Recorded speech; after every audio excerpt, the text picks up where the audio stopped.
नमस्कार, राम राम। आप सभी का यूट्यूब चैनल AB97 क्लासेस में आपका हार्दिक स्वागत, हार्दिक अभिनंदन है। और आज हम जो NCERT 10th क्लास जो हिस्ट्री है इसका अध्याय नंबर 2 हम डिस्कशन कर रहे थे। जो पिछले क्लास में हमने असहयोग आंदोलन है वो इस डिस्कशन किया था, और सविनय अवज्ञा की ओर आंदोलन है वो हम आज डिस्कशन करेंगे। तो आज के सेशन को हम शुरू करते हैं। सविनय अवज्ञा आंदोलन फरवरी 1922 में महात्मा गांधी ने असहयोग आंदोलन वापस लेने का फैसला लिया था। जो असहयोग आंदोलन है वो कब महात्मा गांधी ने वापस लेने का वो फैसला किया था? फरवरी 1922 में। कब जी? फरवरी 1922। कारण क्या था?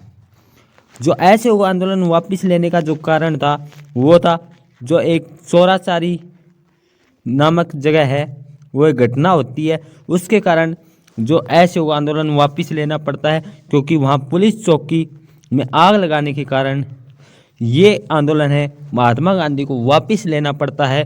और असहयोग आंदोलन की शुरुआत है, खिलाफत आंदोलन की शुरुआत जनवरी 1921 में शुरुआत होती है। 1920 में एक नागपुर अधिवेशन में असहयोग आंदोलन वो पारित होता है।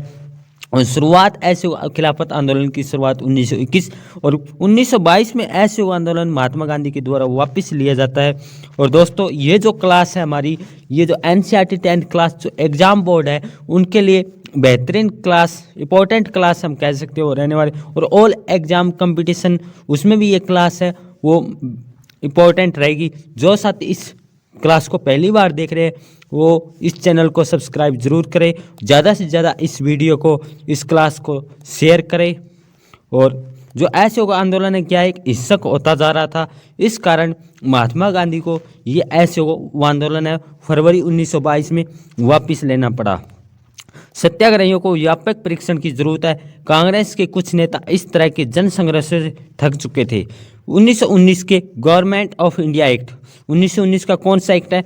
गवर्नमेंट ऑफ इंडिया एक्ट के तहत गठित की गई प्रांतीय परिषदों के चुनाव में हिस्सा लेना चाहते थे कि कांग्रेस के कुछ नेता इस तरह के जन संघर्षों से क्या थे? थक चुके थे। जो जन संघर्ष हो रहे थे, जो जनता के द्वारा एक संघर्ष था, एक आंदोलन चला रहे थे, क्योंकि 1919 में रिवोल्ट एक्ट का विरोध हुआ। 1920 में खिलाफत आंदोलन, जो 1919 में खिलाफत आंदोलन की शुरुआत होती है, 1920 में असहयोग आंदोलन है वो शुरू होता है। और 1919 में गवर्नमेंट एक्ट ऑफ इंडिया के तहत गठित की कौन सी है? प्रांतीय परिषद चुनाव में हिस्सा लेने चाहते थे। और उनको लगता था कि परिषद में रहते हुए ब्रिटिश नीतियों का विरोध करना, सुधारों की वकालत करना, ये दिखाना भी महत्वपूर्ण है कि 1919 में कौन सा एक्ट है? गवर्नमेंट ऑफ इंडिया एक्ट के तहत क्या गठित की गई? प्रांतीय परिषद के चुनाव में हिस्सा लेना चाहते थे।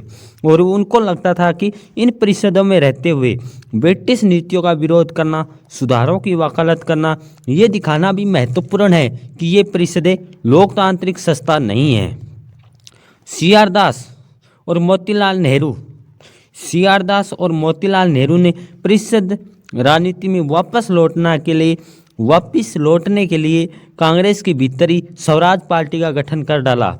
स्वराज पार्टी इंपॉर्टेंट पॉइंट हमारा, कई बार एग्जाम कंपटीशन में बार बार पूछा जाता है कि स्वराज पार्टी की स्थापना किसके द्वारा की थी? स्वराज पार्टी के लिए मोतीलाल नेहरू और CR दास, और दूसरा व्यक्ति कौन है? CR दास। इनके द्वारा किस समिति का गठन किया गया था? स्वराज पार्टी का। और कांग्रेस के भीतर ये इस पार्टी गठन की गई थी।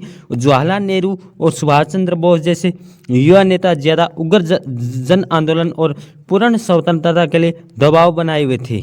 जो पंडित जवाहरलाल नेहरू और कौन है? सुभाष चंद्र बोस जैसे युवा नेता ज़्यादा उग्र जन आंदोलन और पूर्ण स्वतंत्रता के लिए, पूर्ण आज़ादी के लिए दबाव बनाए हुए थे।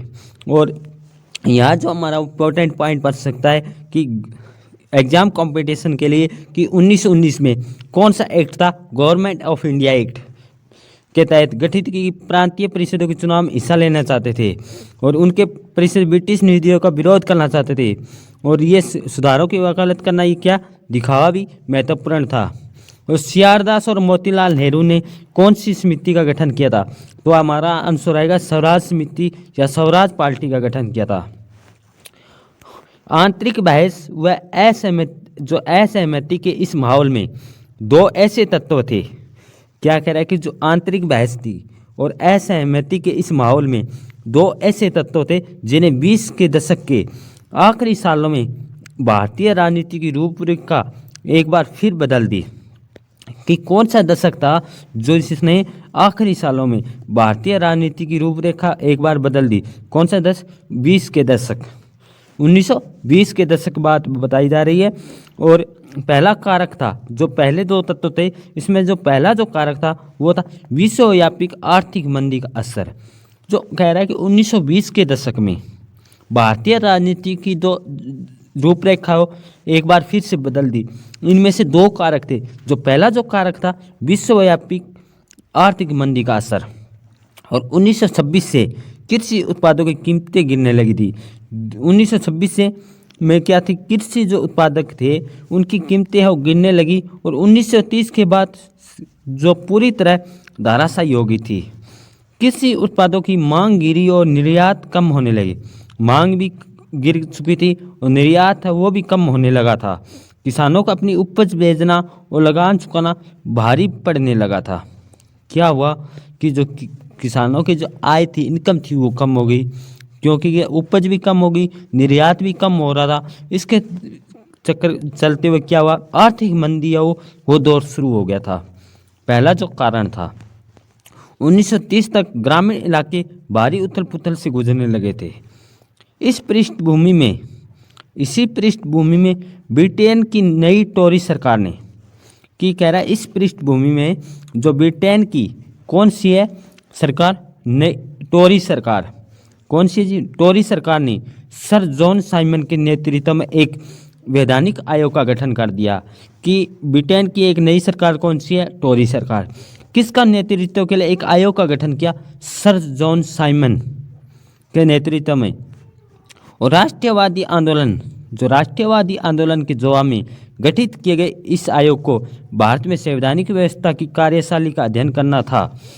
कि एक जो ब्रिटिश सरकार है, ब्रिटेन जो सरकार है, इसने एक जो सरकार थी टोरी सरकार ने एक वैधानिक आयोग का गठन किया। ये आयोग बैठाने का जो वैधानिक आयोग गठन करने का जो निर्णय किसको दिया था, सर जॉन साइमन को।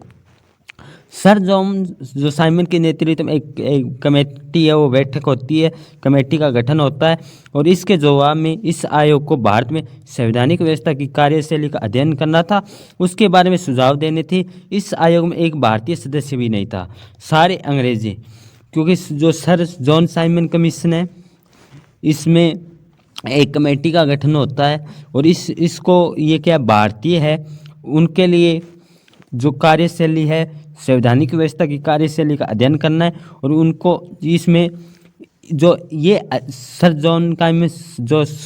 जॉन साइमन कमीशन के नेतृत्व में एक कमेटी का गठन होता है। इसमें क्या था कि एक भी कोई भारतीय नहीं था, सारे अंग्रेज थे। तो इस जो सर जॉन साइमन कमीशन है, इसका विरोध होता है। क्यों विरोध? क्योंकि सारे जो 7 सदस्य थे इसमें आयोग में, ये सारे अंग्रेज थे, एक भी भारतीय नहीं था। इसलिए इस आयोग का क्या है, वो विरोध होता है। 1928 में जो सर जॉन साइमन कमीशन है, इसके नेतृत्व में एक कमेटी बैठती है। और ये है साइमन कमीशन भारत कब पहुंचा।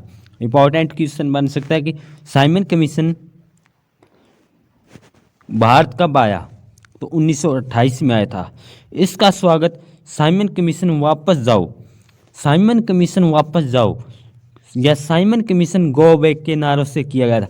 वेरी इंपॉर्टेंट एग्जाम कंपटीशन के लिए कि साइमन कमीशन वापस जाओ, साइमन कमीशन गो बैक का नारा कब दिया गया था, तो हमारा जो आंसर आएगा 1928 में। कांग्रेस और मुस्लिम लीग सभी पार्टियों ने प्रदर्शनों में हिस्सा लिया था। साइमन कमीशन गो बैक के लिए कांग्रेस और मुस्लिम लीग के सभी पार्टियों ने प्रदर्शन में हिस्सा लिया। इस विरोध को शांत करने के लिए इस विरोध को जो 1928 में साइमन कमीशन जो एक कमेटी है, इसके नेतृत्व में एक आयोग बनता है और ये भारत आता है 1928 में, फरवरी 1928 में इसका विरोध होता है। और कौन करते हैं? मुस्लिम लीग और कांग्रेस। ये कहते हैं कि वापस जाओ, साइमन कमीशन गो, ये नारा देते हैं। और 1928 में इस विरोध को शांत करने के लिए जो वायसराय लॉर्ड इरविन ने, कौन है वायसराय 1928 से 29 में? लॉर्ड इरविन ने अक्टूबर 1929 में, कब की बात है जी? अक्टूबर 1929 में भारत के लिए डोमिनियन स्टेट्स का गोलमेल सा ऐलान कर दिया। गोलमेल ऐलान कर दिया, कह रहा है कि जो अक्टूबर 1929 में भारत के लिए डोमिनियन स्टेट्स का गोलमेल सम्मेलन या ऐलान कर दिया, गोलमेल सा ऐलान कर दिया। ये कब किया गया था? जो साइमन कमीशन का वापस जाओ का विरोध हो रहा था, इस विरोध को शांत करने के लिए 1929 अक्टूबर में लॉर्ड इरविन ने भारत के लिए डोमिनियन स्टेट गोलमेल सा ऐलान कर दिया। कि क्वेश्चन इंपॉर्टेंट बन सकता है हमारे एग्जाम कंपटीशन के लिए।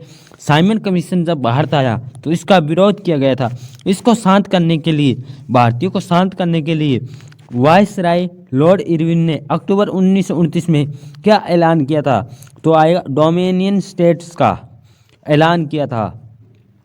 उन्होंने इस बारे में कोई समय सीमा भी नहीं बताई कि इसके जो है, इसके बारे में कोई समय है सीमा भी नहीं बताई। उन्होंने सिर्फ इतना कहा कि लॉर्ड जो इरविन है, कहा कि भावी संविधान के बारे में चर्चा करने के लिए, भावी संविधान जो भारतीयों के लिए एक संविधान बनाया जाएगा, उसके लिए चर्चा करने के लिए गोलमेज सम्मेलन आयोजित किया जाएगा।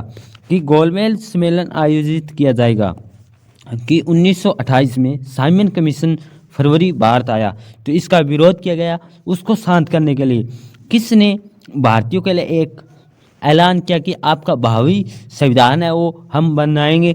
तो ये लॉर्ड इरविन। कौन था? Lord Irwin. क्या बनाया? भारतीय जो डोमिनियन स्टेट्स के बारे में बताया था। और उन्होंने कहा कि भावी संविधान के बारे में चर्चा करने के लिए गोलमेज सम्मेलन हम बनाएंगे, क्योंकि 3 गोलमेज सम्मेलन होते हैं, 1930, 1931 और 1932। 1900 गोलमेज सम्मेलन आयोजित किए जाएंगे। इस प्रस्ताव में कांग्रेस के नेता संतुष्ट नहीं थे। जो ये प्रस्ताव था कि हम गोलमेज सम्मेलन आयोजित करेंगे, इसके लिए कौन है संतुष्ट नहीं थे? कांग्रेस। पंडित जवाहरलाल नेहरू, सुभाष चंद्र बोस के नेतृत्व में कांग्रेस का तेज तरार खेमा आक्रामक तेवर अपनाने लगा था। उदारवादी और मध्य मार्गी नेता ब्रिटिश डोमिनियन के भीतरी संवैधानिक व्यवस्था के पक्ष में थे। कि जो ब्रिटिश डोमिनियन के भीतरी संवैधानिक व्यवस्था के पक्ष में थे, लेकिन इस खेमे का प्रभाव घटता जा रहा था। जो ये खेमा था डोमिनियन, ब्रिटिश डोमिनियन, इसका प्रभाव घटता जा रहा था। और ये दिसंबर 1929 में पंडित जवाहरलाल नेहरू की अध्यक्षता में कांग्रेस के लाहौर अधिवेशन में पूर्ण स्वराज की मांग की औपचारिक रूप से मान लिया गया था। कि लाहौर अधिवेशन कब हुआ था? लाहौर अधिवेशन 1929 में। लाहौर अधिवेशन वेरी वेरी इंपॉर्टेंट क्वेश्चन बन सकता है एग्जाम कंपटीशन के लिए। कि लाहौर अधिवेशन किसके द्वारा? कांग्रेस के। किसकी अध्यक्षता में? पंडित जवाहरलाल नेहरू की अध्यक्षता में 1929 में पूर्ण स्वराज की मांग की औपचारिक रूप से मान लिया गया और तय किया गया 26 जनवरी 1930 को। कब? 26 जनवरी 1930 को स्वतंत्रता दिवस के रूप में मनाया जाएगा। उस दिन लोग पूर्ण स्वराज के लिए संघर्ष की शपथ लेंगे। इस उत्सव को बहुत कम ही लोगों ने ध्यान दिया। अब स्वतंत्रता के इस अमूर्त विचार को रोजमर्रा जिंदगी के ठोस मुद्दों से जोड़ने के लिए महात्मा गांधी का कोई और रास्ता ढूंढना था। कि लाहौर अधिवेशन कब हुआ था? कांग्रेस के लाहौर अधिवेशन 1929 दिसंबर में। किसकी अध्यक्षता? पंडित जवाहरलाल नेहरू की अध्यक्षता। इसमें क्या मांग की थी? पूर्ण स्वराज की मांग की थी। और 26 जनवरी 1930 को स्वतंत्रता दिवस के रूप में मनाया जाएगा। ये कब हुई थी? ये जो है 1929 में उन्होंने ये मान लिया था कि हम 26 जनवरी 1930 को स्वतंत्रता दिवस के रूप में मनाएंगे। किस अधिवेशन में? लाहौर अधिवेशन में। तो यहाँ से हर बार कई बहुत से बार एग्जाम कॉम्पिटिशन में ये क्वेश्चन पूछा जाता है कि लाहौर अधिवेशन कब हुआ था, पूर्ण स्वराज की मांग है कब मानेगी, पहला जो स्वतंत्रता दिवस है वो कब मनाया था? 26 जनवरी 1930 को। इस उत्सव की बहुत सी कमी लोगों ने ध्यान दिया और महात्मा गांधी को कोई और रास्ता ढूंढना था। नमक यात्रा और सविनय अवज्ञा आंदोलन। नमक यात्रा और सविनय अवज्ञा आंदोलन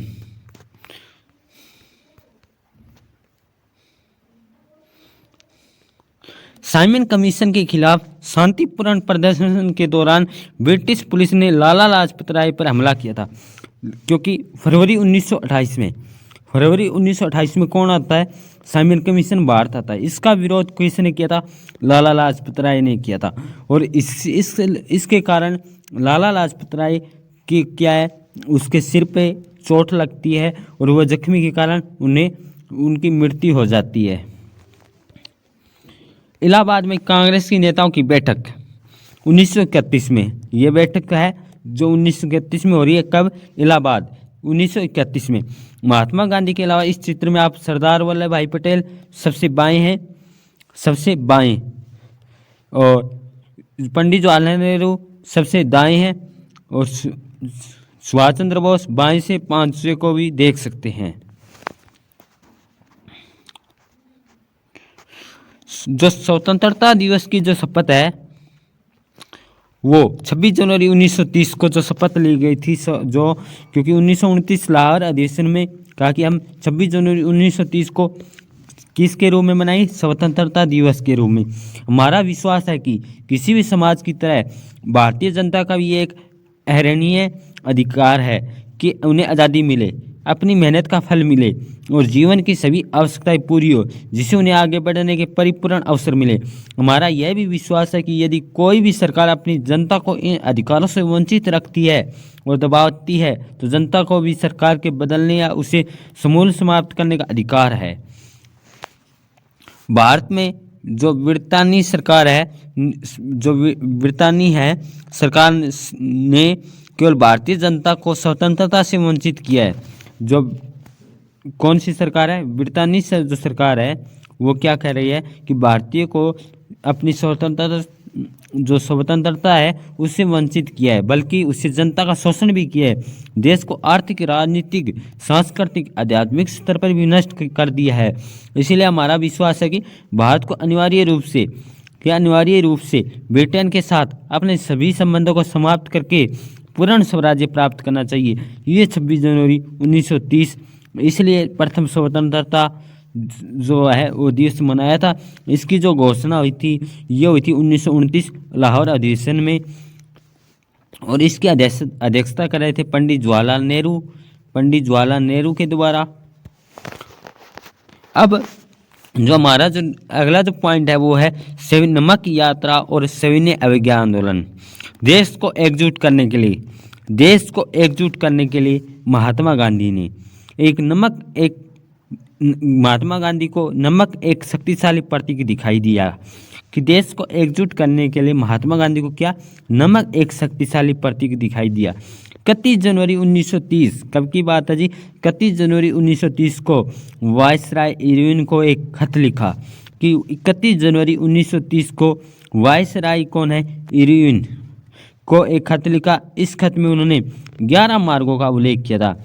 महात्मा गांधी ने सविनय अवज्ञा आंदोलन के लिए एक नमक यात्रा करनी थी और इसके लिए 31 जनवरी 1930 को किस वायसराय को महात्मा गांधी ने एक पत्र लिखा था? Viceroy Irwin. कितने खत उन्होंने, उस खत में कितने मार्गों का उल्लेख किया था? 11 मार्गों का उल्लेख किया था। इनमें से कुछ सामान्य मांगे थी और कुछ 31 जनवरी 1930 को वायसराय इरविन को एक खत लिखा। उस खत में कितने मांगे थी? 11 मांग। कितनी मांग थी? 11 मांग। और ये मांगे क्या थी? सामान्य थी। कुछ मांगे उद्योगपतियों से लेकर किसानों तक विभिन्न तबकों से जुड़ी हुई थी कि 1930 में 31 जनवरी 1930 में वायसराय कौन है? Lord Irwin. और कितनी मांग है? 11 मांग रखी थी। गांधी जी ने इन मांगों के जरिए समाज के सभी वर्गों को अपने साथ जोड़ना चाहते थे और ताकि सभी उनके अभियान में शामिल हो सके। इनमें से सबसे महत्वपूर्ण मांग क्या थी? नमक कर को ख़त्म करना। नमक को जो है टैक्स लग रहा था उसको ख़त्म करो।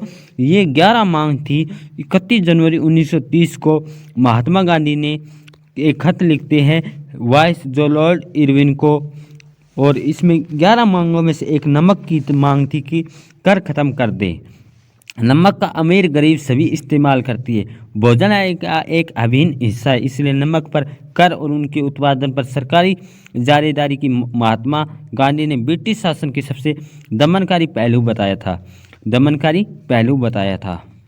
महात्मा गांधी का ये एक पत्र एक अल्टीमेटम चेतावनी की तरह था। जो महात्मा गांधी का ये पत्र था उसमें 11 मांग रखी थी। 31 जनवरी 1930 को मांग रखी थी महात्मा गांधी ने, और ये क्या था? एक चेतावनी की तरह था। उन्होंने लिखा कि 11 मार्च तक उनकी मांगें नहीं मानी गई, 11 मार्च तक उनकी मांगें नहीं मानी गई तो कांग्रेस सविनय अवज्ञा आंदोलन छेड़ देगी। कौन है? कांग्रेस है। कब तक आंदोलन छेड़ देगी? सविनय अवज्ञा 11 मार्च तक। अगर इनकी 11 मांगे हैं, 11 मांगे, ये मांग नहीं पूरी हुई और किसको? लॉर्ड इरविन को एक खत लिखा जाता है और इस खत में कहा गया कि आप हम पहला जो हमारा है नमक वो टैक्स ख़त्म कीजिए, और अगर मांगे हमारी पूरी नहीं होगी तो 11 मार्च तक हम ये आंदोलन छेड़ देंगे। और इरविन झुकने को तैयार नहीं था। इरविन भी भाई झुकने को तैयार नहीं था, क्योंकि फलस्वरूप महात्मा गांधी ने क्योंकि इरविन नहीं माना तो महात्मा गांधी ने 78 विश्वस्त वॉलेंटियरों के साथ, जो 78 लोगों के साथ वॉलेंटियर को साथ महात्मा गांधी ने जो नमक यात्रा की थी, कितने व्यक्ति थे, कितने लोग, कितने वॉलेंटियर साथ थे? 78, और नमक की यात्रा शुरू कर दी थी। ये यात्रा कहाँ से शुरू हुई थी? साबरमती आश्रम से। साबरमती आश्रम से कितने व्यक्ति, कितने वॉलेंटियर ने महात्मा गांधी के साथ शामिल हुए थे? तो हमारा आंसर आएगा 78। और ये जो क्वेश्चन है बार बार एग्जाम कंपटीशन में पूछा जाता है कि महात्मा गांधी जी ने जब नमक की यात्रा की थी कितने व्यक्ति, कितने वॉलेंटियर से शुरुआत की थी, कितने वॉलेंटियर शामिल हुए थे? 78। और कहाँ से शुरुआत की थी? साबरमती आश्रम से। और कितने किलोमीटर की दूरी यात्रा की थी? 240 किलोमीटर। कितनी किलोमीटर? 240 किलोमीटर 78 वॉलेंटियर के साथ महात्मा गांधी ने साबरमती आश्रम से शुरुआत करते हैं, और ये दूरी दांडी नामक गुजराती तटीय कस्बे में जाकर ख़त्म होती है। साबरमती आश्रम से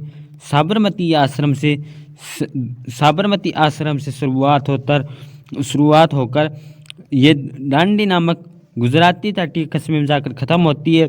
गांधी की टोली 24 दिन तक हर रोज़ कितने मील? 24 दिन तक 10 मील, 24 दिन तक 10 मील तक कितने किलोमीटर? 240 किलोमीटर 78 व्यक्ति वॉलेंटियर के साथ ये यात्रा शुरू होती है। 240 किलोमीटर की यात्रा 24 दिन में हर रोज़ाना 10 किलोमीटर सफ़र करते थे। गांधी जी जहाँ भी रुकते हज़ारों लोग उन्हें सुनने आते थे। इन सभा में गांधी जी ने स्वराज का अर्थ स्पष्ट किया और आह्वान किया कि लोग अंग्रेज़ों को शांतिपूर्वक अवज्ञा करें, यानी अंग्रेज़ कहा ना माने तो 6 अप्रैल को वह दांडी पहुंचेंगे। उन्होंने समुद्र का पानी उबालकर नमक बनाना शुरू कर दिया। ये कानून का एक क्या था? उल्लंघन था। और जो नमक यात्रा की शुरुआत कब होती है? नमक जो यात्रा की जो शुरुआत होती है हमारी, वो होती है, नमक यात्रा की जो शुरुआत है कितने व्यक्तियों से? 78 व्यक्ति वॉलेंटियर की शुरुआत 240 किलोमीटर की यात्रा शुरू, कुल जो दूरी है 240 किलोमीटर साबरमती आश्रम से शुरुआत होती है। ख़त्म होती है जो यात्रा दांडी नामक कस्बे गुजरात में, और 24 दिन 10 मील का हर रोज़ाना सफ़र करते थे, और 6 अप्रैल को ये क्या है? ख़त्म होती है।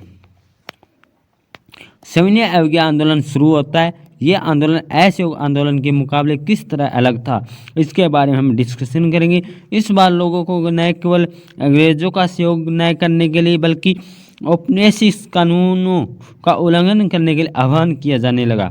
देश के विभिन्न भागों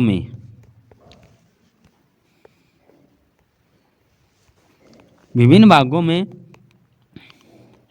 हजारों लोगों ने नमक कानून तोड़ा, सरकारी नमक कारखाने के सामने प्रदर्शन किए, आंदोलन फैला, विदेशी कपड़ों का बहिष्कार किया जाने लगा, शराब की दुकानें पिकेटिंग होने लगी, किसानों ने लगान और चौकीदारी कर चुकाने से इनकार कर दिया, गांव में तैनात कर्मचारी इस्तीफे देने लगे, बहुत सारे स्थानों पर जंगलों में रहने वाले वन कानूनों का उल्लंघन करने लगे, वे लकड़ी बनाने, बीनने, मवेशियों को चराने के लिए आरक्षित वनों में घुसने लगे।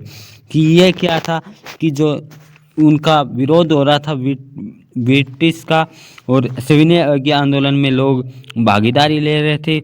इस घटनाओं से चिंतित औपनिवेशिक सरकार कांग्रेसी नेताओं को गिरफ्तार करने लगी।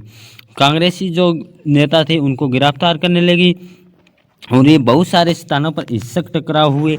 अप्रैल 1930 में जब महात्मा गांधी समर्पित सादी अब्दुल गफ्फार खान को गिरफ्तार किया गया और गांधी के जो साथी को थे अब्दुल गफ्फार खान को गिरफ्तार किया गया। कब? 1930 में।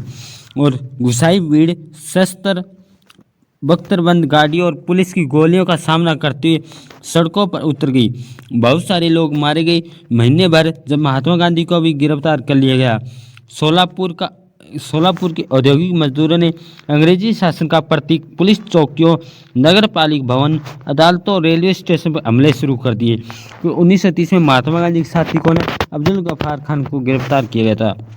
फिर लोगों में आक्रोश, वो हिंसक के रूप में वो हर बात पर ब्रिटिश का विरोध कर रहे थे।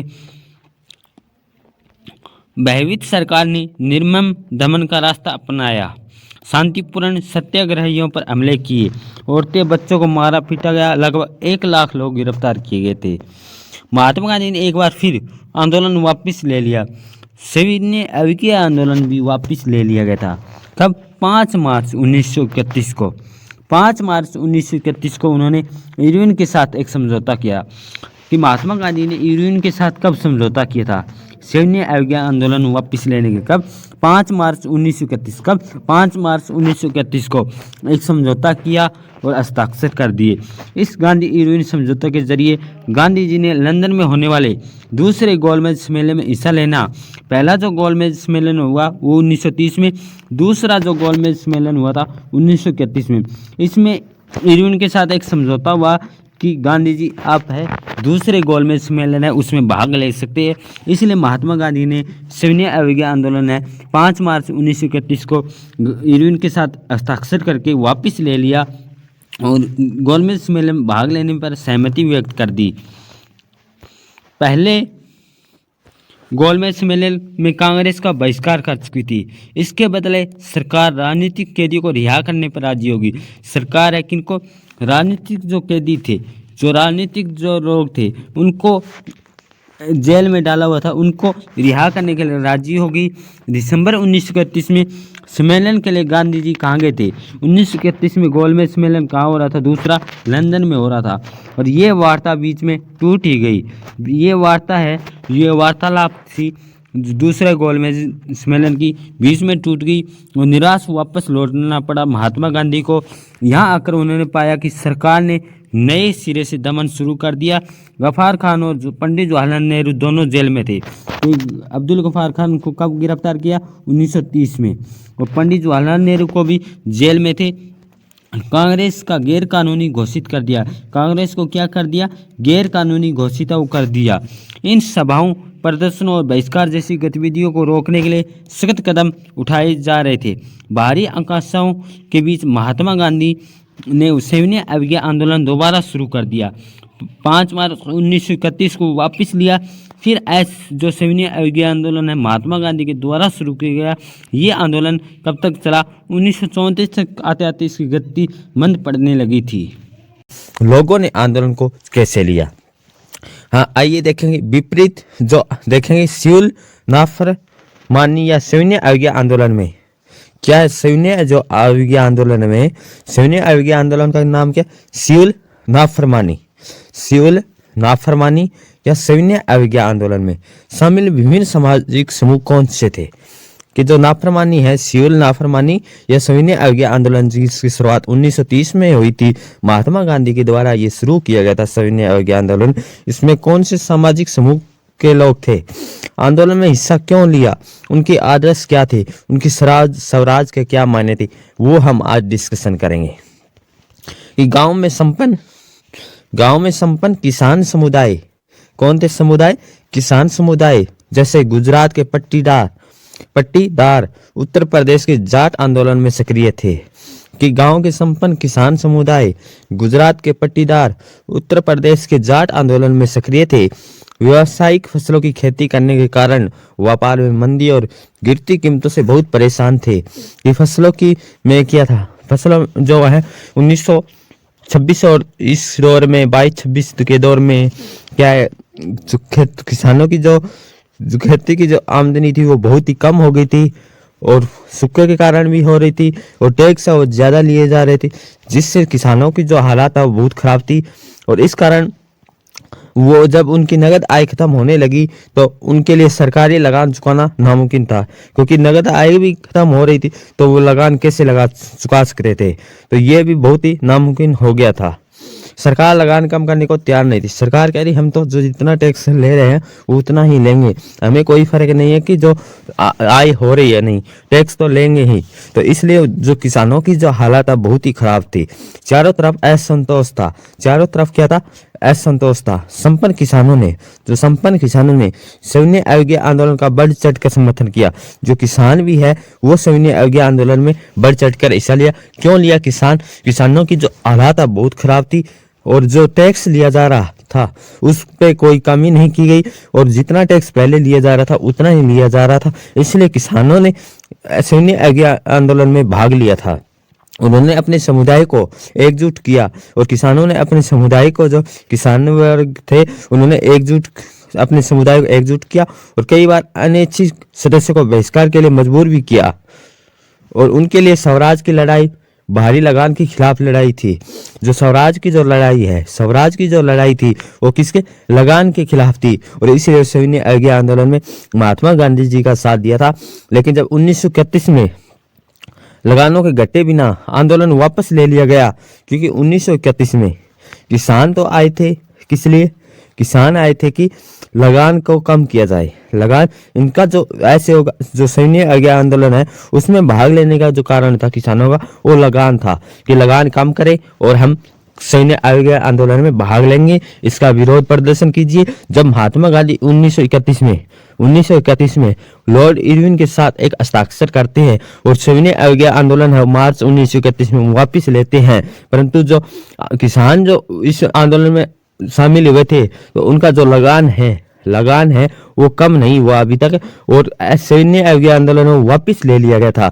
उनमें बड़ी निराशा हुई किसानों को, क्योंकि जो उनकी बात थी वो तो पूरी हुई नहीं और महात्मा गांधी ने सविनय अवज्ञा आंदोलन वापस ले लिया लॉर्ड इरविन के साथ एक हस्ताक्षर करके। क्योंकि सविनय अवज्ञा आंदोलन वापस लेने का जो कारण है वो क्योंकि गोलमेज सम्मेलन होगा लंदन में, इसमें महात्मा गांधी है वो शामिल होंगे और ये एक समझौता होता है और महात्मा गांधी इस सविनय अवज्ञा आंदोलन को वापस ले लेते हैं। फलस्वरूप जब 1932 में आंदोलन दोबारा शुरू हुआ, क्योंकि 1931 में महात्मा गांधी गोलमेज सम्मेलन में भाग लिया, परंतु वहां उनकी कुछ बात नहीं मानी गई, ना ही बात रखने दी, तो ये निराश होकर वापिस आ गए महात्मा गांधी और 1932 में दोबारा सविनय अवज्ञा आंदोलन शुरू करते हैं। तो उनमें बहुत से हिस्सा लेने से इनकार कर दिया।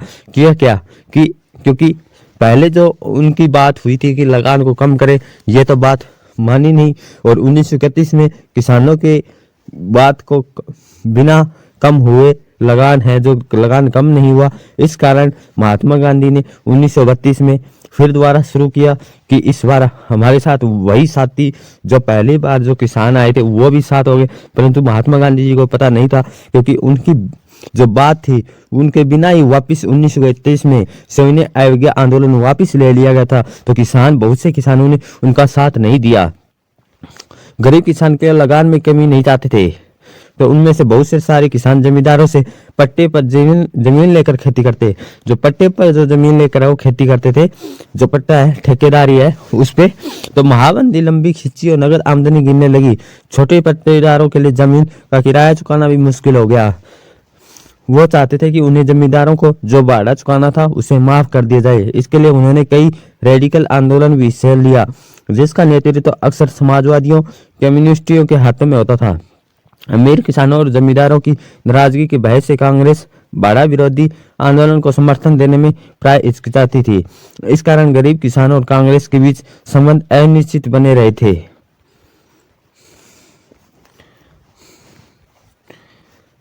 एक है क्रांति की इस पूजा वेदी पर हम यौवन नैवेद्य के रूप में लाए। बहुत सारे राष्ट्रवादियों को लगता है कि अंग्रेजों के खिलाफ संघर्ष अहिंसा के जरिए पूरा नहीं हो सकता, कि अंग्रेजों के खिलाफ है संघर्ष अहिंसा के लिए जरिए पूरा नहीं हो सकता। 1928 की बात है, दिल्ली में स्थित फिरोजा कोटला मैदान का है दिल्ली में। और कब की बात है? 1928 में एक बैठक होती है। इसमें हिंदुस्तान सोशलिस्ट रिपब्लिक आर्मी की स्थापना की गई थी। कि हिंदुस्तान सोशलिस्ट रिपब्लिकन आर्मी की स्थापना कभी थी? 1928 में। HSRAM Hindustan socialist Republic army की स्थापना फिरोजा कोटला के मैदान दिल्ली में 1928 में स्थापना हुई थी। और इस नेता में भगत सिंह चंद्रदास और अजय घोष शामिल थे। देश के विभिन्न भागों में कार्रवाई करते हुए HRA Hindustan socialist Republic army ने ब्रिटिश सत्ता के कई प्रतीकों को निराश बनाया। 1929 में भगत सिंह और बटुकेश्वर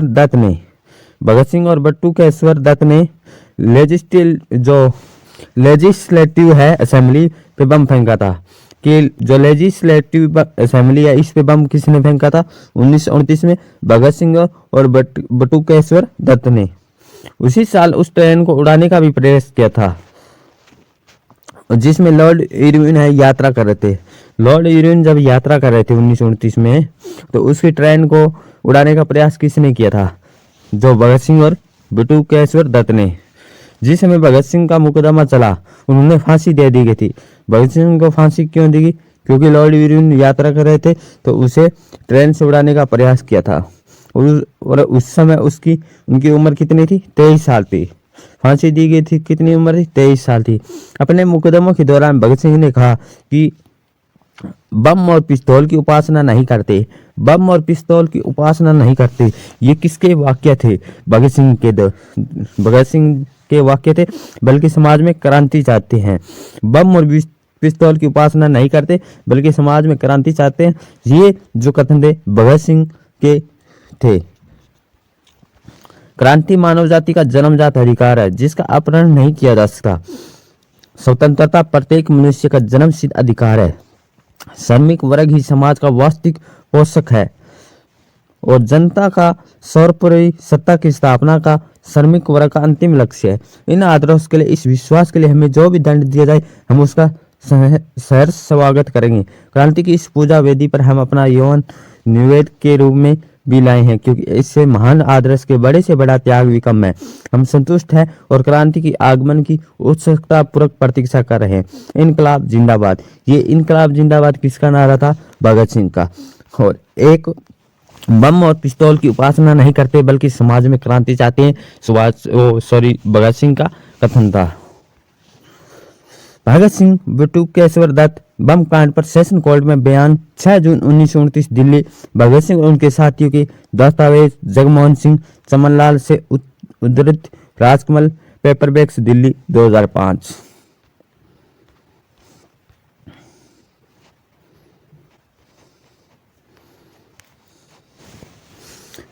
और जो हमने पढ़ रहे थे लोगों ने कैसे आंदोलन में भाग लिया, इसमें देखा हमने किसान है जो सैन्य अवज्ञा आंदोलन में क्यों भाग ले रहे थे कि उनका जो लगान है वो कम कर दिया जाए, परंतु महात्मा गांधी ने 1931 में वापस ले लेते हैं सैन्य अवज्ञा आंदोलन द्वारा 1932 में लेते हैं वापस आंदोलन शुरू करते हैं 1932 में। तो किसान उनके साथ है वो शामिल नहीं होते, क्योंकि कुछ किसान है वो शामिल नहीं होते, क्योंकि 1931 में बिना पूछे सैन्य अवज्ञा आंदोलन है वापस लेते हैं इसी कारण।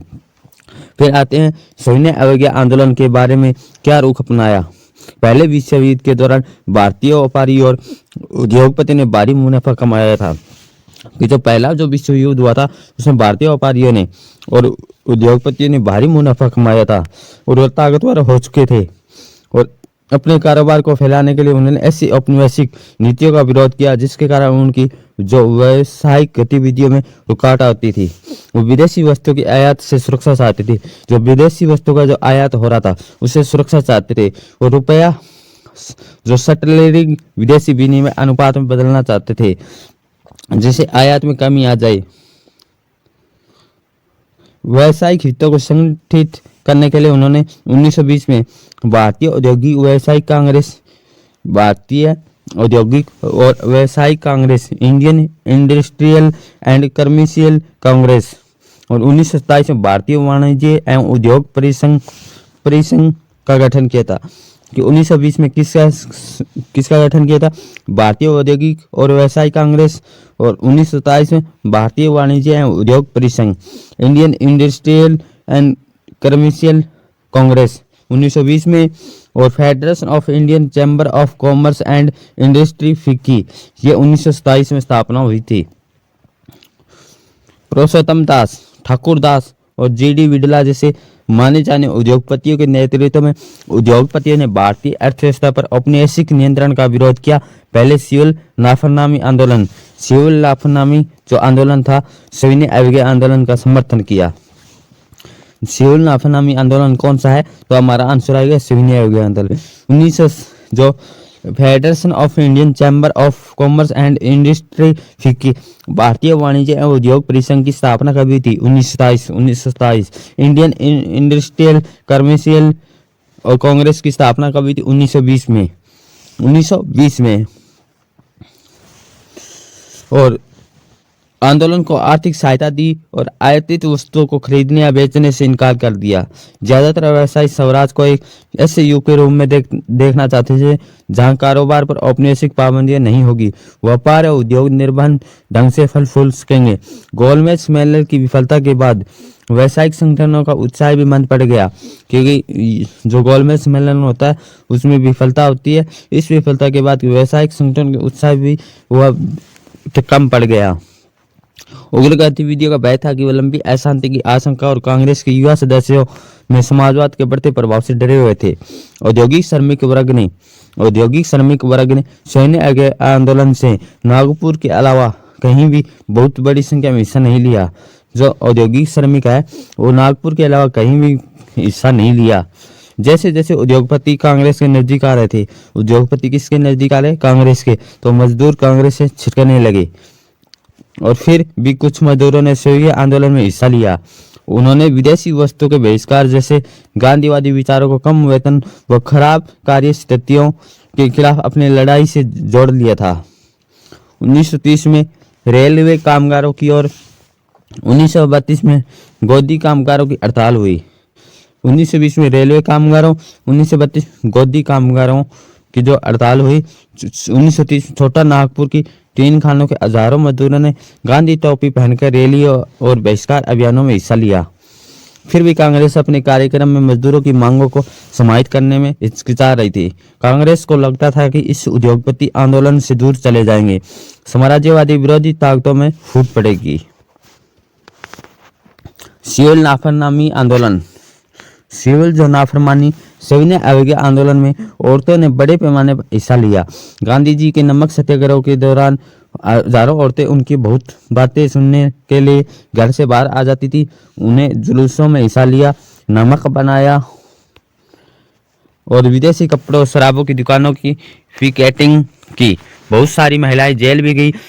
शहरी इलाकों में ज्यादातर ऊंची जातियों की महिलाएं सक्रिय थी, जो कि ग्रामीण इलाकों में संपन्न किसान परिवार की महिलाएं आंदोलन में हिस्सा ले रही थी। गांधी के आह्वान के बाद औरतों को राष्ट्र की सेवा करना अपना पवित्र दायित्व दिखाई देने लगा, लेकिन सार्वजनिक भूमिका इस हिसाब का मतलब ये नहीं था कि औरतों की स्थिति में कोई भारी बदलाव आने वाला था।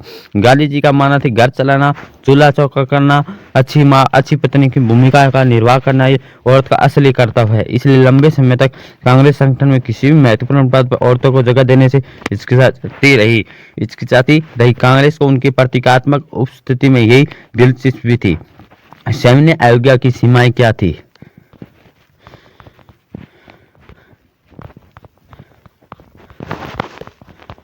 कुछ महत्वपूर्ण पॉइंट है वो हम डिस्कशन करते हैं। 1918 से 1929 बाबा रामचंद्र उत्तर प्रदेश के किसानों को संगठित करते रहे।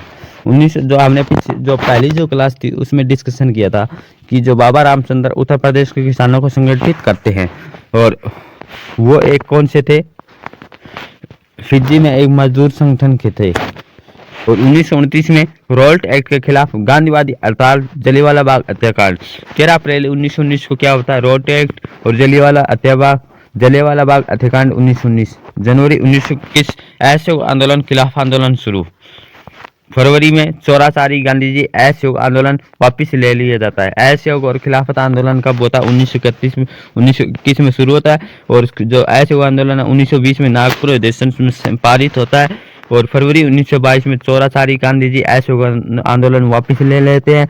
1924 में अलूरी सीताराम राजू की गिरफ्तारी। 2 वर्ष से चला आ रहा हथियारबंद आदिवासी संघर्ष समाप्त। 1929 में लाहौर अधिवेशन होता है। 1929 में कौन सा अधिवेशन होता है जी? लाहौर अधिवेशन होता है, जिसमें क्या मांग रखी थी?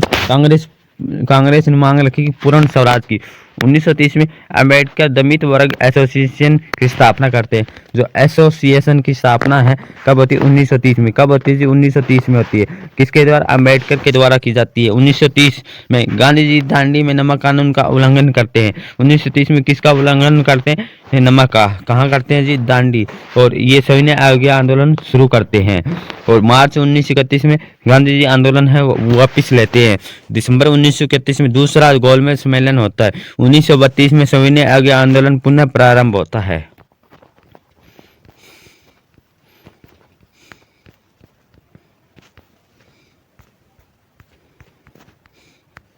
जो सविनय अवज्ञा की जो सीमाएं थी वो क्या है?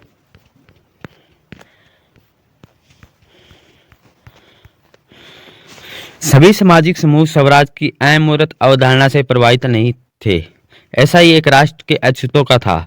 1930 के बाद खुद को दलित या उत्पीड़ित कहने लगे।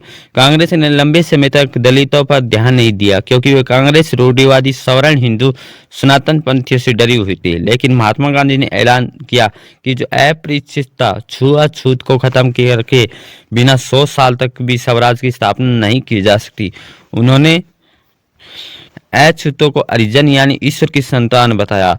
उन्हें मंदिरों, सार्वजनिक तालाबों, सड़कों और कुओं पर समान अधिकार दिलाने के लिए सत्याग्रह किया। मेला ढोने वाले के काम को प्रतिष्ठा दिलाने के लिए वो खुद शौचालय साफ करने लगे। उन्होंने ऊंची जातियों का आह्वान किया वो अपना हृदय परिवर्तन कर रहे और अस्पृश्यता के पाप को छोड़े। लेकिन बहुत सारे दलित नेता अपने समुदाय की समस्याओं का हल, अलग राजनीतिक हल ढूंढना चाहते थे।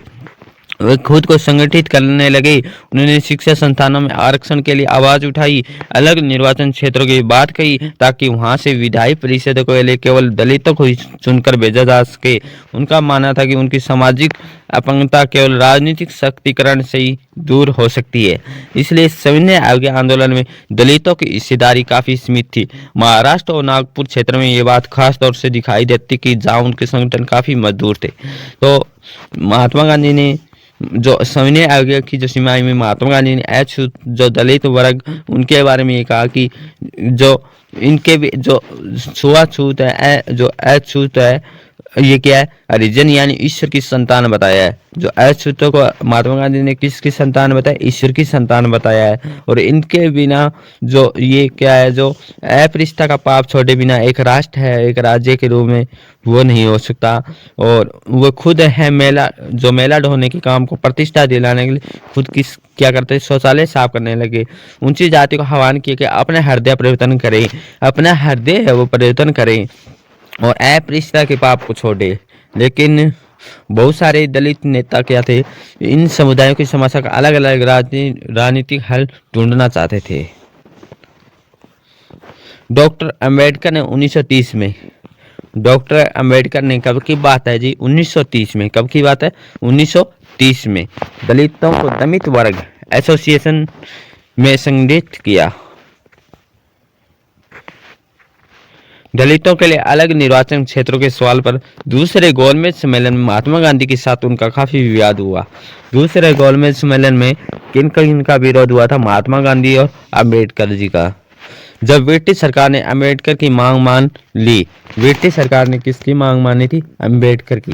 तो गांधी जी आमरण अनशन पर बैठ गए थे। गांधी जी किस पर? आमरण अनशन पर बैठ के उनका मन था कि दलितों के लिए अलग निर्वाचन क्षेत्र की व्यवस्था से समाज में उनकी एकीकरण की प्रक्रिया धीमी पड़ जाएगी, कि जो दलितों के लिए क्या है, अलग से निर्वाचन क्षेत्र होना चाहिए। इस व्यवस्था में समाज में एकीकरण की जो भावना है वो धीमी पड़ जाएगी। आखिरकार अंबेडकर ने गांधी जी की राय मान ली और सितंबर 1932 पूना पैक्ट पर हस्ताक्षर कर दिए।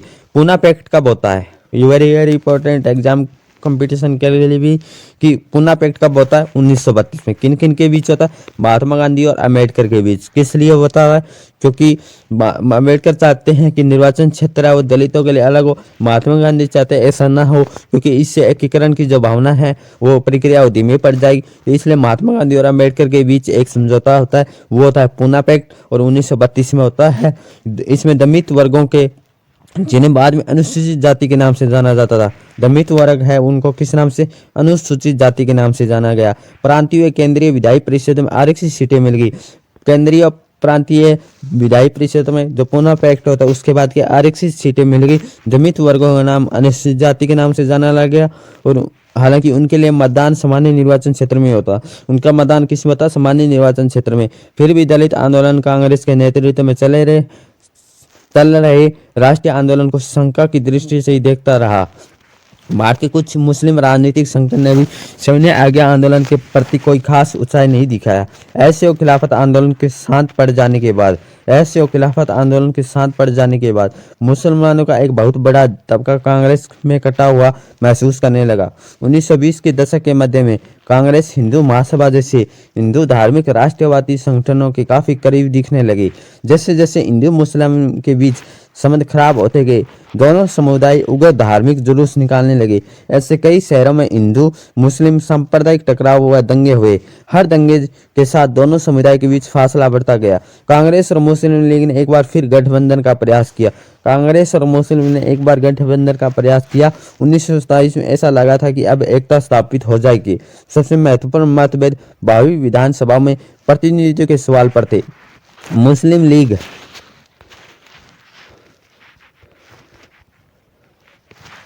मुस्लिम लीग के नेताओं में से एक मोहम्मद अली जिन्ना का कहना था कि, कौन है मुस्लिम लीग के एक महत्वपूर्ण नेता? कौन है? मोहम्मद अली जिन्ना। अगर मुसलमानों का केंद्रीय सभा में आरक्षित सीट दी जाए तो मुस्लिम बहुल प्रांतों बंगाल और पंजाब में मुसलमानों को आबादी के अनुपात में प्रतिनिधित्व दिया जाए। मुसलमानों के लिए पृथक निर्वाचक की मांग छोड़ने के लिए तैयार है। कि मोहम्मद अली जिन्ना का कहना था कि मुसलमानों को केंद्रीय सभा में आरक्षित सीटें हैं वो दी जाए, और मुस्लिम बहुल प्रांतों जैसे बंगाल और पंजाब में मुसलमानों को आबादी के अनुपात में प्रतिनिधित्व दिया जाए। यह बात मोहम्मद अली जिन्ना ने कही थी। मुसलमानों के लिए अलग निर्वाचक की मांग छोड़ने के लिए तैयार है। प्रतिनिधि के सवाल पर यह बहस मुबाहिस हिस्सा चल ही रहा था कि 1928 में आयोजित किए गए सर्वदलीय सम्मेलन में हिंदू महासभा के कौन है? MRJK ने इस समझौते के लिए किए जा रहे प्रयासों की खुलेआम निंदा शुरू कर दी, जिससे मुद्दे के समाधान की सारी संभावनाएं समाप्त हो गई थी। कौन सा सम्मेलन हो रहा था 1928 में? सर्वदलीय सम्मेलन में हिंदू महासभा के MR ने इस समझौता था इस पर खुलेआम निंदा की थी, जिससे मुद्दे के समाधान की सारी संभावना है वो समाप्त हो गई थी। जब सविनय अवज्ञा आंदोलन शुरू हुआ उस समय समुदाय के बीच संदेह और अविश्वास का माहौल बना हुआ था। कांग्रेस से कटे हुए मुसलमानों का बड़ा तबका किसी संयुक्त संघर्ष के लिए तैयार नहीं था, और बहुत सारे मुस्लिम नेता बुद्धिजीवी भारत के अल्पसंख्यकों के रूप में मुसलमानों की हैसियत को लेकर चिंता जता रहे थे। उनका भय था कि हिंदू बहुसंख्यक के वर्चस्व की स्थिति में अल्पसंख्यकों की संस्कृति और पहचान खो जाएगी। सामूहिक अपनेपन का भाव है क्या है? सामूहिक अपने भावना, राष्ट्रीयवाद की भावना कब पनपती है? राष्ट्रीयवाद की भावना कब पनपती है? जब लोग ये महसूस करने लगते हैं कि वो एक राष्ट्र के अंग है। जब एक दूसरे को एकता के सूत्र में बांधने वाली कोई साझा बात ढूंढ लेते हैं तो एक राष्ट्रीयवाद की भावना वो उत्पन्न होती है। और लेकिन राष्ट्र लोगों के मस्तिष्क में एक यथार्थ के रूप में कैसे लेता है? विभिन्न समुदाय, क्षेत्र, भाषाओं से संबंध अलग अलग समूह ने सामूहिक अपनेपन का भाव कैसे विकसित किया?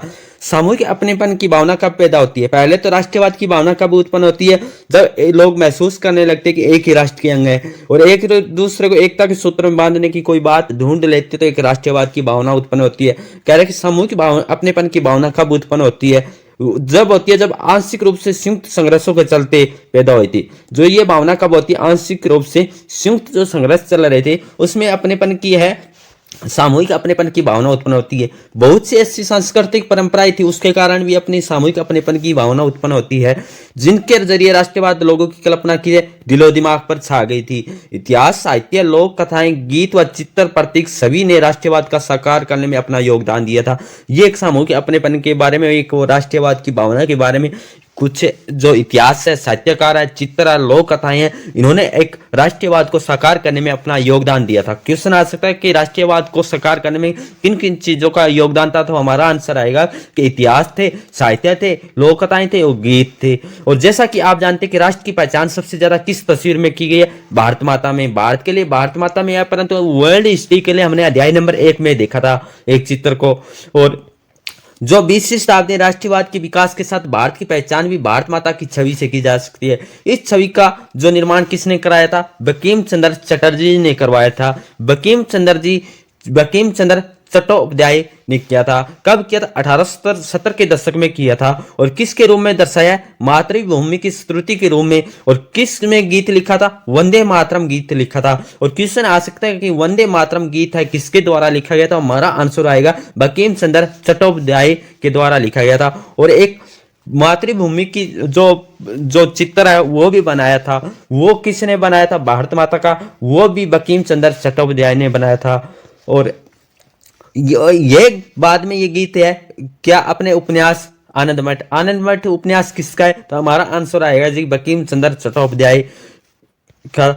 और इसमें शामिल क्या कर लिया था? वंदे मातरम गीत है। ये किस उपन्यास में है? आनंद मठ में है गीत। ये गीत जो वंदे मातरम गीत है किस आंदोलन में खूब गाया गया था? तो हमारा जो आंसर आएगा जी वो बंगाल में स्वदेशी आंदोलन में गीत गाया गया था। वो गीत था वंदे मातरम। क्या गीत था? वंदे मातरम। वंदे मातरम गीत किसके द्वारा लिखा गया? हमारा आंसर आएगा कि वंदे मातरम गीत बंकिम चंद्र चट्टोपाध्याय के द्वारा लिखा गया था। और स्वदेशी आंदोलन की प्रेरणा से जो स्वदेशी आंदोलन है, स्वदेशी आंदोलन में वंदे मातरम गीत गाया गया था। और उनकी प्रेरणाओं से कौन व्यक्ति? जो रविंद्रनाथ टैगोर ने भारत माता की विख्यात छवि को चित्रित किया है। भारत माता की छवि है उसको भी चित्रित किया किसने? रविंद्रनाथ टैगोर ने। और चित्र 1:12 में दर्शाया गया है। जो भारत माता की जो तस्वीर है 1905 में स्वदेशी आंदोलन के दौरान है, उनकी प्रेरणा से किसने? रविंद्रनाथ टैगोर ने ये पेंटिंग बनाई थी। पेंटिंग में भारत माता को एक सन्यासिनी के रूप में दर्शाया गया है। शांत, गंभीर, देवी और आध्यात्मिक गुणों से युक्त दिखाई देती है। जो एक पेंटिंग में भारत माता की छवि है इसमें कौन से गुणों से युक्त दिखाई दे रही है?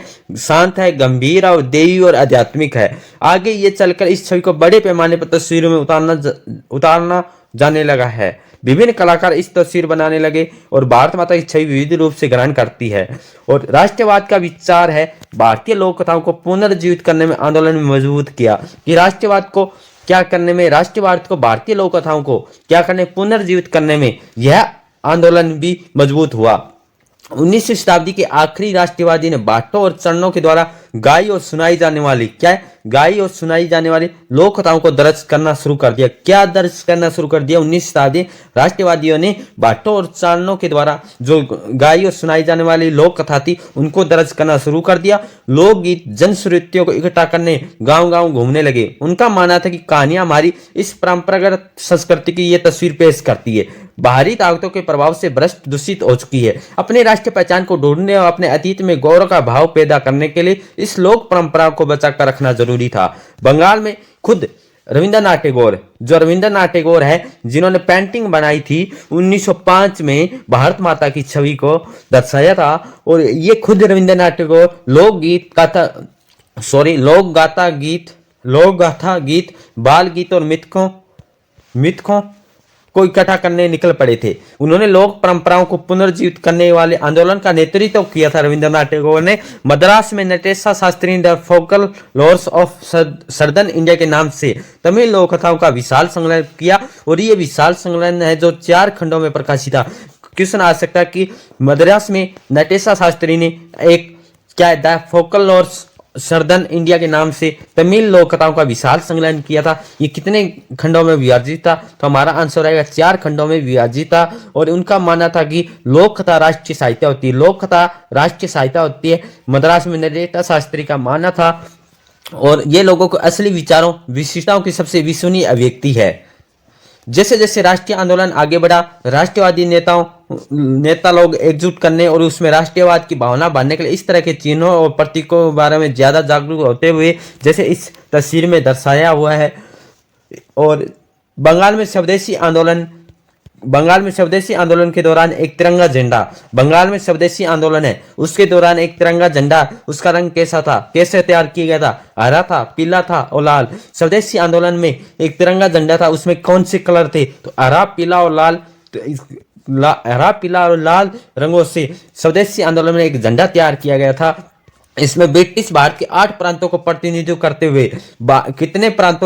ब्रिटिश भारत के कितने प्रांतों को प्रतिनिधित्व करते हुए दर्शाए? 8 प्रांतों के कमल के 8 फूल हिंदू और मुसलमानों का प्रतिनिधित्व करता है। कि स्वदेशी आंदोलन में एक तिरंगा झंडा तैयार किया गया था, उसका रंग कैसा था? हरा था, पीला और लाल थे। हरा, पीला और लाल। उसमें ब्रिटिश भारत के कितने प्रांतों को दर्शाया गया इस तिरंगे में? 8 प्रांतों को। और कमल के 8 फूल और हिंदू और मुसलमानों का प्रतिनिधित्व करता है। अर्धचंद्र दर्शाया गया है, कैसा है, पूरा है या अर्ध? एक अर्धचंद्र दर्शाया गया है। कितने ब्रिटिश प्रांत भारत के? 8। और कितने फूल है? 8 फूल। ये क्वेश्चन हमारा इंपॉर्टेंट बन सकता है एग्जाम कंपटीशन के लिए भी, एग्जाम बोर्ड के लिए भी। 1921 तक गांधी जी ने भी स्वराज का झंडा तैयार कर लिया था, और 1931 तक किसने स्वराज का झंडा तैयार किया था? गांधी जी ने। यह भी तिरंगा कैसा था? सफेद, हरा और लाल था। कि क्वेश्चन बन सकता है कि स्वराज का झंडा तैयार किसने किया? तो आंसर आएगा गांधी जी। किसने? गांधी जी ने। इसमें कलर कैसा था? सफेद था, हरा और लाल। सफेद, हरा और लाल। जबकि स्वदेशी आंदोलन है उसमें झंडा तैयार किया गया था, उसमें क्या? हरा, पीला और लाल था। परंतु यहाँ हरा और लाल और सफेद है, वो गांधी जी के द्वारा स्वराज का झंडा तैयार किया था, जो कि स्वदेशी आंदोलन का हरा, पीला, लाल था। इसके मध्य में गांधीवादी प्रतीक चरखे की जगह दी गई थी। गांधीवादी जो स्वराज झंडा तैयार किया गया था उसमें क्या था? चरखा था। और उसमें क्या था? 8 ब्रिटिश प्रांत थे, जो भारत में 8 ब्रिटिश प्रांत था उनको दर्शाया गया था। हिंदू और मुस्लिम एकता का था। परंतु जो स्वराज में झंडा तैयार किया गया उसमें क्या था? गांधी चरखा था। और जो किसका प्रतीक था? गांधी जी ने एक झंडा तैयार किया था जिसका कलर था सफेद, हरा और लाल। इसमें किसका प्रतीक था? जो क्या दर्शा रहा था? चरखा किसका प्रतीक है? स्वावलंबन का प्रतीक है। जुलूसों में यह झंडा थामे चलना शासन के प्रति अवज्ञा का संकेत है। इंपॉर्टेंट हमारा यहाँ से क्वेश्चन बन सकते हैं दोनों, कि स्वराज जो झंडा तैयार किया गया था वो किसका था? महात्मा गांधी। स्वदेशी आंदोलन में जो झंडा तैयार किया गया था उसका कलर कैसा था और ये किसका प्रतीक था? ये हमारे क्वेश्चन यहाँ से एग्जाम बोर्ड के लिए भी इंपॉर्टेंट है और एग्जाम कंपटीशन के लिए भी बहुत ही इंपॉर्टेंट क्वेश्चन बन सकते हैं। इतिहास की पुनर्व्याख्या राष्ट्रवाद की भावना पैदा करने का एक और साधन है। 19वीं सदी के अंत तक आते आते बहुत सारे भारतीय ये महसूस करने लगे कि राष्ट्र के प्रति गौरव का भाव जगाने के लिए भारतीय इतिहास को अलग ढंग से पढ़ाया जाना चाहिए।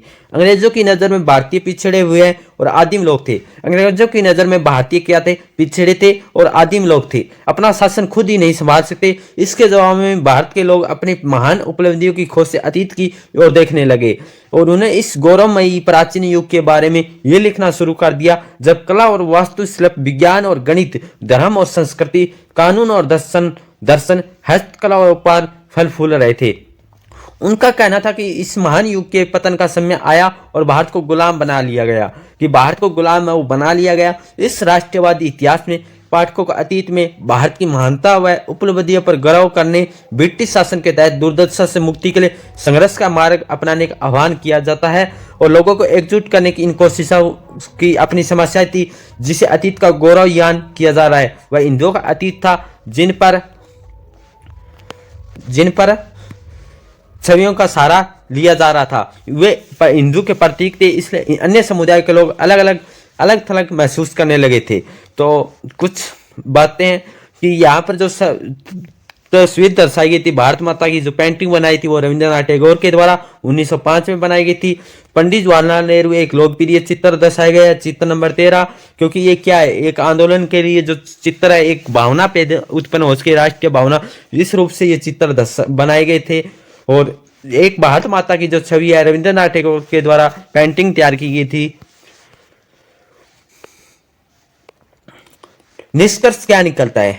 निष्कर्ष जो निकलता है वो अंग्रेज सरकार के खिलाफ बढ़ता गुस्सा विभिन्न भारतीय समूह और वर्गों का स्वतंत्रता के खिलाफ साझा संघर्ष में खींच रहा था कि अंग्रेज सरकार के खिलाफ बढ़ता गुस्सा विभिन्न भारतीय समूह और वर्गों को स्वतंत्रता के साझा संघर्ष के खींच रहा था। महात्मा गांधी के नेतृत्व में कांग्रेस के लोगों को असंतोष और परेशानियों को स्वतंत्रता के संगठित आंदोलन में समाहित करने का प्रयास किया। उन्होंने आंदोलन के जरिए पूरे देश को एकता के सूत्र में पिरोने का प्रयास किया कि अंग्रेज सरकार के खिलाफ बढ़ता गुस्सा विभिन्न भारतीय समूह वर्गों को स्वतंत्रता के साझा संघर्ष में खींच रहा था। महात्मा गांधी के नेतृत्व में कांग्रेस के लोगों के असंतोष और परेशानियों स्वतंत्रता के संगठित आंदोलन में समाहित करने का प्रयास किया। यह आंदोलन के जरिए पूरे देश को एकता के सूत्र में पिरोने का प्रयास किया गया था। और यह आंदोलन क्या थे कि एक देश को एकता के सूत्र में पिरोने का प्रयास किया जा रहा था। जैसा हमने देखा कि इन आंदोलन के हिस्से लेने वाले विभिन्न समूह और वर्ग अलग अलग आकांक्षाओं और अपेक्षाओं के साथ हिस्सा ले रहे थे।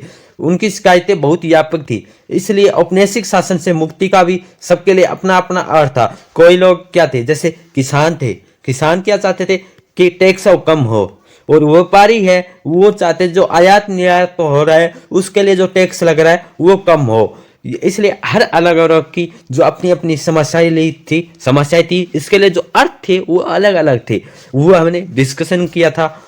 कांग्रेस ने इन विभेदों को अलग करने और यह सुनिश्चित करने के लिए हमेशा प्रयास किया एक समूह की मांगों के कारण कोई दूसरा समूह दूर न चला जाए। इसी वजह से आंदोलन के भीतर अक्सर बिखराव आ जाता था। कांग्रेस की सरगर्मियों और राष्ट्रीय एकता के शिखर को छूने के बाद बिखराव और आंतरिक टकराव के चरण आ जाते थे।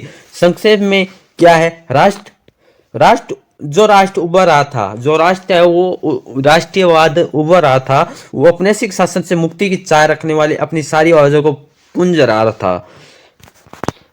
भारत छोड़ो के दौरान बंबई औरतों का एक जुलूस इस चित्र में दर्शाया गया है कि भारत छोड़ो आंदोलन, पहले हमने देखा कि कैसे है असहयोग खिलाफत आंदोलन की शुरुआत होती है, खिलाफत आंदोलन के बाद असहयोग आंदोलन आता है, असहयोग से पहले खिलाफत आंदोलन से पहले रोल्ट एक्ट आता है, रोल्ट एक्ट जिसे बिना कानून बिना वकालत क्या है, रोल्ट एक्ट के जरिए बिना किसी व्यक्ति को कभी भी गिरफ्तार किया जा सकता है। ये एक रोल्ट एक्ट था, 1919 में आया था।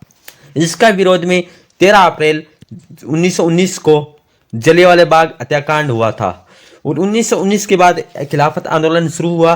फिर 1920 और 1920 में नागपुर अधिवेशन में जो असहयोग आंदोलन पारित होता है और 1921 में असहयोग खिलाफत आंदोलन शुरुआत होती है और 1922 में असहयोग आंदोलन वापस लिया जाता है। 1922 के बाद 1930 में सविनय अवज्ञा आंदोलन शुरू होता है और सविनय अवज्ञा आंदोलन भी 1931 में वापस ले लिया जाता है। महात्मा गांधी को लॉर्ड इरविन के साथ एक समझौता होता है कि आप दूसरे गोलमेज सम्मेलन में भाग ले सकते। तो गांधी जी इस जो सविनय अवज्ञा आंदोलन है, सविनय जो अवज्ञा आंदोलन है उसको स्थगित कर देते हैं एक बार के लिए। फिर दोबारा 1932 में सविनय अवज्ञा आंदोलन है वो पुनः स्थापित होता है। और इसके बाद हमने देखा कि 1928 में साइमन कमीशन आता है भारत, और इसका विरोध होता है 1928 में जो साइमन कमीशन भारत आता है इसका विरोध होता है। और इस विरोध के कारण जो लाला लाजपत राय है उनकी मृत्यु होती है,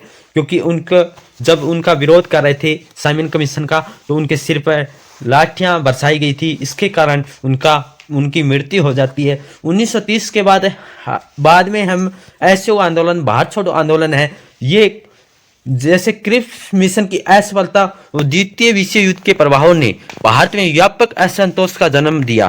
कि क्रिप्स मिशन की असफलता होती है, द्वितीय विश्व युद्ध होता है, और इसमें भारत में व्यापक असंतोष का जन्म हुआ। इसके फलस्वरूप गांधी जी ने एक आंदोलन शुरू किया और अंग्रेजों को पूरी तरह से भारत छोड़ने पर जोर दिया था। 14 जुलाई 1942 को अपनी कार्यकारिणी में कांग्रेस कार्य समिति ने ऐतिहासिक भारत छोड़ो प्रस्ताव पारित किया था। कांग्रेस कार्य समिति ने भारत छोड़ो प्रस्ताव पारित किया था। वो कब की बात है? 14 जुलाई 1942, और जिसमें सत्ता का भारतीय को तत्काल हस्तांतरण और भारत छोड़ने की मांग की गई थी। 8 अगस्त 1942 को बंबई में अखिल भारतीय कांग्रेस समिति ने इस प्रस्ताव को समर्थन किया। इस प्रस्ताव को समर्थन है भारत छोड़ो आंदोलन, जो भारत छोड़ो ये आंदोलन था। ये आंदोलन 8 अगस्त 1942 को बंबई में अखिल भारतीय कांग्रेस समिति ने इस प्रस्ताव को समर्थन किया, जबकि कांग्रेस कार्यकारिणी ने प्रस्ताव पारित किया 14 जुलाई 1942, जिसमें पूरे देश में व्यापक फैलने पर एक ऐतिहासिक जन संघर्ष का आह्वान किया। इस अवसर पर गांधी जी ने प्रसिद्ध करो या मरो का भाषण दिया। करो या मरो का भाषण किसके द्वारा? ये हर बार किसी न किसी एग्जाम कंपटीशन में बार बार पूछा जाता है कि करो या मरो का नारा कब दिया गया था। भारत छोड़ो आंदोलन है उसमें दिया गया था। इससे भारत छोड़ो आंदोलन के आह्वान में देश के अधिकतर हिस्सों में राज्य व्यवस्था को ठप कर दिया गया। लोग सवे ही खुद ही आंदोलन में कूद पड़े। लोगों ने हड़तालें की, राष्ट्रीय गीतों नारों के साथ प्रदर्शन किया, जुलूस निकाले। ये आंदोलन वास्तव में एक जन आंदोलन था। छात्र, मजदूर, किसान, हजारों साधारण लोगों ने हिस्सा लिया। इसमें नेताओं की सक्रिय भागीदारी भी देखी गई, जिनमें जयप्रकाश नारायण, अरुणा असफ अली, राम मनोहर लोहिया, बहुत सारी महिलाएं जैसे बंगाल से मंतागिनी हाजरा, असम से कनकलता बरुआ, उड़ीसा से रमा देवी। अंग्रेजों द्वारा अत्यधिक बल प्रयोग के बावजूद इससे दबाने में 1 वर्ष से अधिक समय लग गया था। तो आज हमने जो भारत में राष्ट्रवाद है इसके बारे में हमने पूरा अध्याय है जो एनसीईआरटी 10 क्लास हिस्ट्री का, इसका हमने अध्ययन किया है, विस्तार रूप से अध्ययन किया।